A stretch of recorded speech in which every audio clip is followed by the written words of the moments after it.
Hi, this is just a little follow-up to my YouTube video on how to cut the bottom off of a wine bottle to make a wine bottle wind chime. In that video, I did not go into detail on how to make the workings that go inside the wine bottle to make it ring, to make it work as a wind chime. And so I'm creating this short little video to give you a few pointers on how to complete your wine bottle wind chime. In this case, we're looking at a liquor bottle, a whiskey bottle, and this has a screw-off top, which changes things only slightly.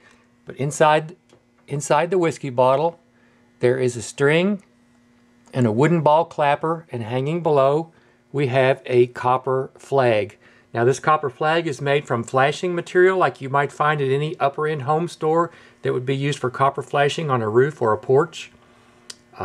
Copper sheet is kind of expensive, but you can buy it in small pieces if you're lucky and cut it with tin snips. In this case, the whiskey bottle has a pretty nice ring to it. Now, I just wanted to show you what's going on inside there since it might not be obvious to some people. Starting at the top, we've taken a screw-off cap and drilled a hole in it that the string will fit through. Then we take our string, tie a knot at the top. Now, this knot will be stopped by the cap. We're going to run that through the cap in a moment. We have, further down the string, we have a wooden ball. This is a 1.5 inch wooden ball knob. It's called a ball knob because it has a flat side. You find ball knobs at your local craft store. Hobby Lobby has them. They're relatively inexpensive. The hole is partially drilled through on a ball knob, and you can finish the drilling very easily.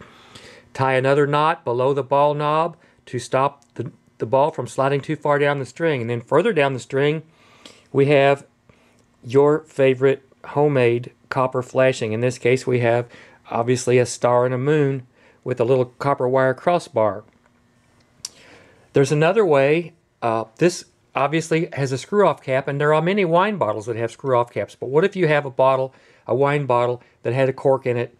In this case, even a beer bottle that had a pop top, no screw-off cap available. So you have to create something further up the string that will stop the string from sliding through the bottle. In this case, I've just taken a piece of heavy copper wire and made a ring, tied the string above and below, put a loop at the top.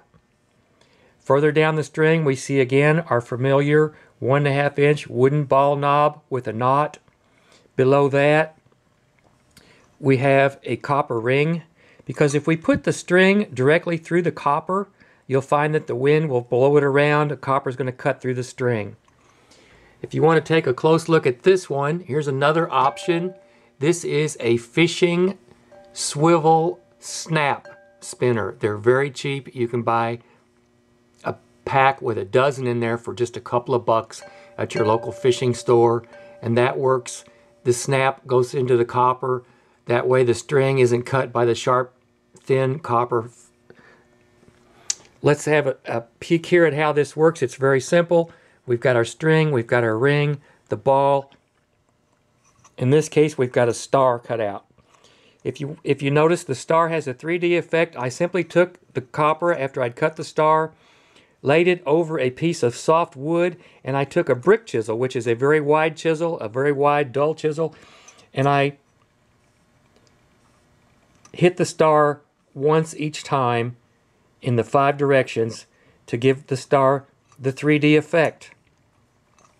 Then I flame colored the star just by heating the various points of the star with a small little propane torch.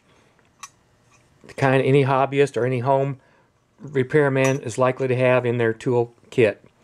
Then I paint the copper with clear finish. I like the Rust-Oleum 2X clear coat, which you can buy at any local hardware store. It will keep the copper from tarnishing for several years. If you don't coat the copper, it's going to turn dark like an old penny pretty quickly. Show you how this works, what the ring does. The ring has to be just big enough that it won't fit through the neck of the bottle. So if I can do this one-handed, we take the string, Run it up through the bottle. In your case, it might be a wine bottle. In my case, in this case, it's a blue beer bottle. Run it out the top. You see that the ring stops in the skinny part of the neck. This gives you the ability to hang your wind chime. And there you go, a beer bottle wind chime, quick and easy. I hope this helps. Have a great day and enjoy your beer bottle or wine bottle or whiskey bottle wind chime. And good luck.